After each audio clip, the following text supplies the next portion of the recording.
মনে রাখবেন, নিজের জমানো টাকা দিয়ে তিনটি জিনিস কিনতে কখনো ভুল করবেন না।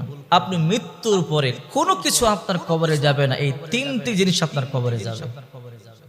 এই জন্য যারা বুদ্ধিমান অবশ্যই এই তিনটি জিনিস ক্রয় করবেন। আপনি মারা যাওয়ার পর আপনার গাড়ি আপনার কবরে যাবে না, বাড়ি কাজে যাবে না, আপনার সম্পদ আপনার কাজে যাবে না, কিন্তু এই তিনটি জিনিস আপনি মৃত্যুর পরে অবশ্যই আপনার কবরে যাবে। এর মধ্যে এক নাম্বার হলো কোরআন। কোরআন কিনে ঘরের মধ্যে রেখে দিবেন, কোরআন তেলাওয়াত করবেন। আপনি মৃত্যুর পরেও এই কোরআন একজন না একজন পড়বে। কোরআন কেউ নষ্ট করবে না, কোরআনকে কেউ অসম্মান করবে না, কোরআনকে কেউ ডাস্টবিনের মধ্যে ফেলে দিবে না। এই জন্য বিশ্বনবী মুহাম্মদুর রাসূলুল্লাহ সাল্লাল্লাহু আলাইহি ওয়াসাল্লাম বলেন, ইযা উদিয়াল মাইতু ফি কবরিহি জাআল কুরআনু ইনদা রাসিহি। মানুষ যখন মারা যায় আর মানুষকে যখন কবরস্থ করা হয়, দাফন করা হয়, দাফন করবার পরে যখন মানুষগুলো 40 কদম দূরে চলে যায়, সাথে সাথে কোরআন তার মাথার কাছে চলে যায়। দুইজন ফেরেশতা যখন তাকে প্রশ্ন করবার জন্য যায়, মার রাব্বুকা মা দীনুকা মান নাবিয়ুকা, তোমার রব কে, তোমার দিন কি, তোমার নবী কে? মানুষ যখন মারা যায় সবার কবরে দুইজন ফেরেশতা ঢুকে প্রশ্ন করবার জন্য। নেককার কবরেও ঢুকে, বদকার কবরেও ঢুকে, ঢুকে তিনটা প্রশ্ন করে, ভালো তোমার রব কে, তোমার দিন কি, তোমার নবী কে? নেককার বলে রব্বি আল্লাহ দীনি আল ইসলাম, আর ইনি আমার কলিজার টুকরা নবী মুহাম্মাদুর রাসূলুল্লাহ। উত্তর দিয়া দেয়। আর বদকার উত্তর দিতে পারে না। নেককার যখন কবরের মধ্যে যায় সাথে সাথে তার কোরআনটা তার মাথার কাছে চলে যায়, একটা মানুষের রূপ ধারণ করে তার মাথার পাশে বসে থাকে। যখন ফেরেশতারা প্রশ্ন করে মার রব্বুকা ওমা দীনুকা মান নাবিয়ুকা, তোমার রব কে, তোমার দিন কি, তোমার নবী কি? কোরআন বলে তাকে ডিস্টার্ব করবে না। বলে কেন? বলে আমি যত প্রশ্ন আছে সব উত্তর দিয়ে দেব। কে তুমি? বলে আমি কোরআন। দুনিয়াতে সে আমাকে মহব্বত করেছে, আমাকে চুমু খেয়েছে, বুকের সাথে জড়িয়েছে, আমি এই কোরআনকে মহব্বত করেছে, আমাকে সে ভুলে নাই। আজকে বিপদের দিন কবরে আমি তাকে ভুলবো না। যত প্রশ্ন আছে আমাকে করো, তার পক্ষ থেকে আমি সব জবাবগুলো দিয়ে দেব। এই মুর্দার ব্যক্তি কোরআনকে তখন বলে, কে তুমি, কি তোমার পরিচয়? বলে আমি কোরআন। দুনিয়াতে যেমন আমাকে মহব্বত করেছো, আজকে তোমাকে আমি মহব্বত করি, টেনশন করবা না, আমি তোমার সাথে আছি। মুর্দার ব্যক্তি তখন বলবে, আপনি কতদিন পর্যন্ত আমার সাথে থাকবেন? কতক্ষণ পর্যন্ত? ওই কোরআন বলবে, যতক্ষণ পর্যন্ত তোমাকে জান্নাতে প্রবেশ করাতে না পারবো ততক্ষণ পর্যন্ত তোমাকে আমি ত্যাগ করব না, তোমার সঙ্গ আমি ছাড়বো না। তোমাকে জান্নাতে প্রবেশ করানোর পরে কেবল আমি এখান থেকে যাব। সুবহানাল্লাহ, চিন্তা করেন। এই জন্য কোরআন তেলাওয়াত বেশি বেশি করবেন।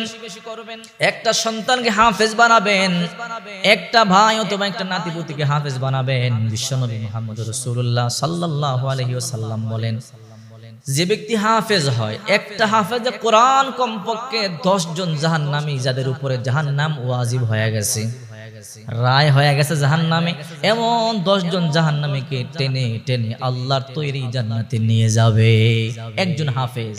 এই জন্য চেষ্টা করবেন একটা সন্তানকে হাফেজ বানাতেন।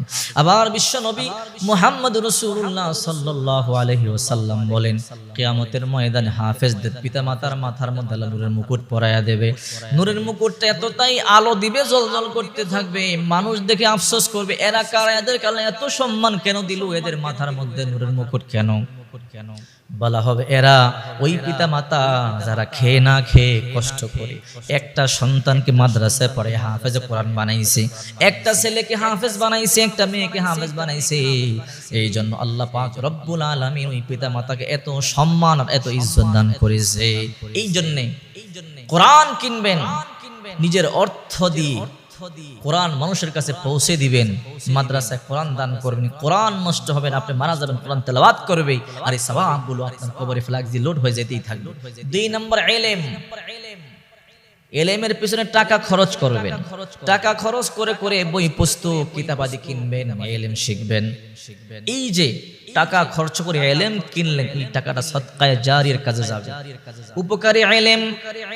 যে ইলমটা আপনি শিখলেন, এই ইলমটা যতদিন পর্যন্ত আপনি শিখেছেন অন্যকে শিখাবেন, দুনিয়ার মধ্যে জারি থাকবে, আমল থাকবে, ততদিন পর্যন্ত আপনার কবরে সব যেতেই থাকবে। সম্পদ ভাগ বন্টন হয়, গাড়ি বন্টন হয়, বাড়ি বন্টন হয়, সম্পদ বন্টন হয়, ভাগ হয়, কিন্তু ইলম বন্টন করা সম্ভব নয়। সিনার মধ্যে যে ইলমটা আপনি একবার ঢুকিয়েছেন ওই ইলমটা কোনোদিন বন্টন করা সম্ভব হবে না। এই জন্য বিশ্বনবী মুহাম্মদ রাসূলুল্লাহ সাল্লাল্লাহু আলাইহি ওয়াসাল্লাম বলেন, উপকারী ইলম কবরের মধ্যে যায়। এই যে আপনি টাকা খরচ করে কিতাব কিনলেন, কোরআন কিনলেন, টাকা খরচ করে মাদ্রাসায় পড়লেন, টাকা খরচ করে করে ইলম অর্জন করলেন, এই টাকাগুলো সদকা জারিয়ার কাজে ব্যয় হলো। আর এই ইলমটা আপনি শিখার পরে তাদেরকে শিখাইলেন, কিয়ামত পর্যন্ত জারি থাকবে, আমল থাকবে। আপনি নিজে হাফেজ হইছেন, নিজে আলেম হইছেন, এই যে অন্যকে হাফেজ বানালেন, আলেম বানালেন, উপদেশ দিলেন, মানুষদেরকে বুঝালেন, মানুষ আমল করবে, কিয়ামত পর্যন্ত আমলটা অব্যাহত থাকবে। আর আপনার কবরে সেই সওয়াবগুলো পুষতে থাকবে। এরপরে 3 নম্বর একটা নেক সন্তান। টাকা পয়সা খরচ করে একটা সন্তানকে নেককার বানাবেন, একটা সন্তানকে পরহেজগার বানাবেন, একটা সন্তানকে আলেম বানাবেন, একটা সন্তানকে হাফেজ বানাবেন। আপনি যখন মরে যাবেন এই সন্তান আপনার কবরের পাশে গিয়ে দোয়া করবে, রব্বির হামহুমা কামা রব্বায়ানি সগীরা।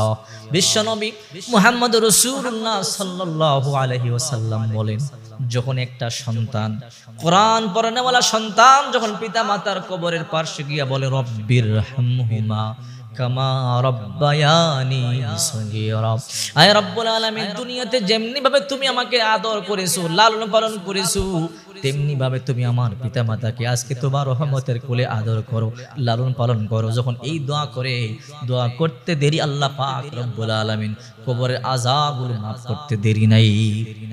মুসা আলাইহিস সালাম হেঁটে যাইতেছে, একটা কবরের মধ্যে আযাবের আওয়াজ শোনা যায়, বাঁচাও বাঁচাও বলে বলে চিৎকার করে কান্নাকাটি শুরু করে দিল।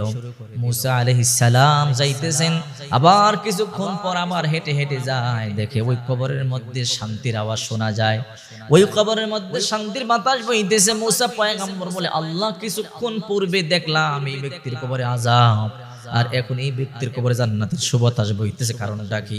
এবার আল্লাহ পাক বলে, মুসা, এই ব্যক্তি একটা গুনাহগার, ইন্তেকাল হয়ে যাওয়ার পরে দোয়া করবার মতো তার কেউ নাই, তার একটা ছোট্ট সন্তান রেখে সে ইন্তেকাল করেছে, তার বিবি তার সন্তানটাকে মাত্র মাদ্রাসায় কিছুক্ষণ পূর্বে ভর্তি করাইছে, তার সন্তানটা মাদ্রাসা যাওয়ার পরে বলে বিসমিল্লাহির রহমানির রহিম, শুরু করলাম পরম করুণাময় আল্লাহর নামে, সুবহানাল্লাহ। এই ছোট্ট সন্তানটা আমাকে দয়াময় আল্লাহর নামে বলেছেন, করুণাময় বলেছেন, যদি আমি করুণাময় হই, এই ছেলে আমার প্রশংসা করে, আমি কেমনি তার বাবার কবরের মধ্যে আযাব দেই, তাহলে আমি কেমনি করুণাময় হলাম? হে মুসা, যখন তার সন্তান বলে, শুরু করলাম পরম করুণাময় দয়ালু আল্লাহর নামে, যখন এই কথাগুলো বলেছে, আমাকে করুণাময় বলেছে, দয়ালু বলেছে, আমার অন্তরে দয়া লাগলো, এই জন্য আমি তার বাবার কবরের আযাবগুলো এই মাত্র মাফ করে দিলাম। এই জন্য দেখেন, আপনার বাড়ি গাড়ি কোনো কিছু কাজে আসবে না। কবি বলেন, ঘর ইমারত রাবরি গর আসমা কে বাজিরে জমি গরে দিনেহা। একটু চিন্তা করেন, বিল্ডিং বানাইতে বানাইতে যদি আসমান পর্যন্ত ঠেকাও, একতলা বিল্ডিং তোমার কবরে যাবে না, তোমাকে 3.5 হাত কবরে যেতেই হবে, যেতেই হবে, কোনো কিছু যাবে না। এই জন্য রাসূল বলেন, আল কাইসু মান দানা নাফসাহু ওয়া আমিলা লিমা বা'দাল মাউত। আমার উম্মতের মধ্যে সবচেয়ে বুদ্ধিমান ওই ব্যক্তি যে দুনিয়া নয় পরকাল নিয়ে চিন্তা করে। কারণ পরকাল তো আসল, এই দুনিয়া তো ক্ষণস্থায়ী, কয়েকদিন পরে শেষ হয়ে যাবে। এই জন্য 3টা জিনিস অবশ্যই আপনি অর্জন করবেন। এই 3টা জিনিস যদি আপনি অর্জন করতে পারেন, এই 3টা জিনিসের পিছনে যদি আপনি টাকা খরচ করেন, ওই টাকাগুলো আপনার সদকায়ে জারিয়ার কাছে যাবে। এই টাকাগুলো কিয়ামতের ময়দানে আপনার জন্য নাজাতের ফয়সালা হয়ে যাবে। টাকা তো খরচ করেন সব জায়গায়, এই জায়গাগুলোতে খরচ করতে পারলে কপাল খুলে যাবে। এই কাজগুলো আমরা